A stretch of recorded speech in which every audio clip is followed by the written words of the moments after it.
নমস্কার, আমি অ্যাস্ট্রোলজার মনীষা শাস্ত্রী বলছি।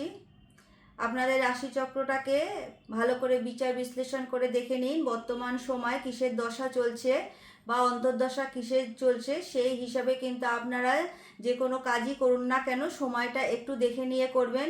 না হলে অনেক সময় দেখা যায় যে মনে করছেন যে বর্তমান সময়ে ব্যবসা করবেন, ব্যবসায় ইনভেস্ট করবেন, অনেকের ক্ষেত্রে দেখা যায় তারা অনেক সময় ঋণ নিয়ে ব্যবসা করে, কিন্তু সময়টা যদি পারফেক্ট না থাকে, সময় যদি সঠিক না চলে বর্তমান সময়, তাহলে কিন্তু সেই ঋণ নিয়ে করা ব্যবসা হঠাৎ করে কিন্তু লস হয়ে যাওয়ার সম্ভাবনা থাকে।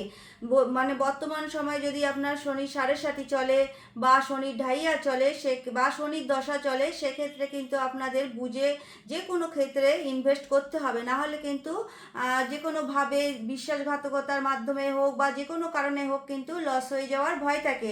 যদি আপনাদের সেরকম কোনো মানে ব্যবসা করার বা কী ধরনের ব্যবসা করবেন সেটাও জেনে নিতে হবে।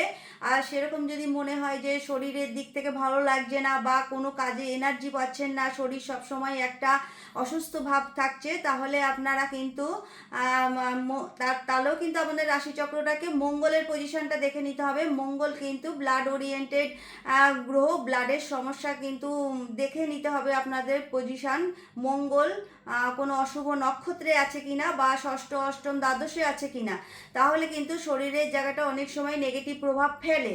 আর তারপরে যদি শনি সাড়ে সাতি চলে, সেখানে কিন্তু আরও মানে শরীরের দিকটা অনেক অনেক খারাপের দিকে চলে যায়। সেক্ষেত্রে আপনার শনিবার করে গঙ্গা জলের সাথে কালো তিল মিশিয়ে অবশ্যই শনিবার করে স্নানটা করবেন, এতে সুফল পাবেন।